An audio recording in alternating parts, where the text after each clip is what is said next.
सिजनको बेला मात्रै हुने होला, अहिपछि हुँदैन होला हैन? सिजनमा पनि त्यस्तो हुँदैन सर। सिजनमा कति हुन्छ भने भरिया थुप्रो हुन्छ 5-6 हजार चाहिँ हुन्छ दिनको।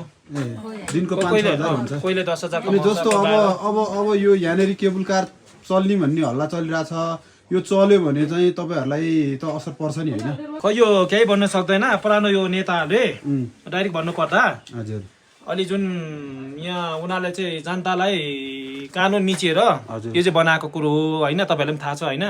अब जनता विकास भनेको त जनता खुसी भएको चाहिँ विकास हो।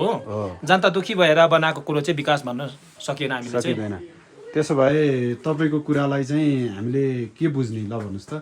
यो नगर्दा बेटर हुन्छ कि गर्दा बेटर हुन्छ? यो सकभर कस्तो हो भने यहाँको पहिचानवादीहरूले चाहिँ यहाँको मान्छे हिजोको दिनमा पाथीभारलाई पहिचान त तपाईहरुले नै गराएको हो नि त वास्तवमा हैन?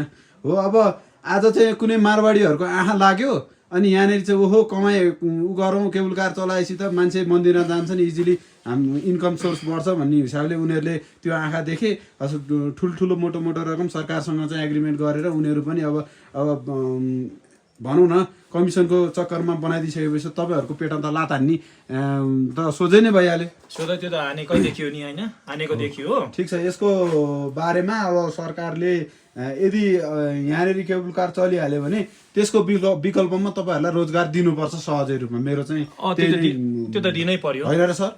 दिनै पर्यो। ल धन्यवाद। तपाईँको शुभ नाम? मेरो भीमप्रसाद लिम्बू हो। ल भीमप्रसाद लिम्बू होइन त? हजुर। हस्, भेट्दा खुसी लाग्यो।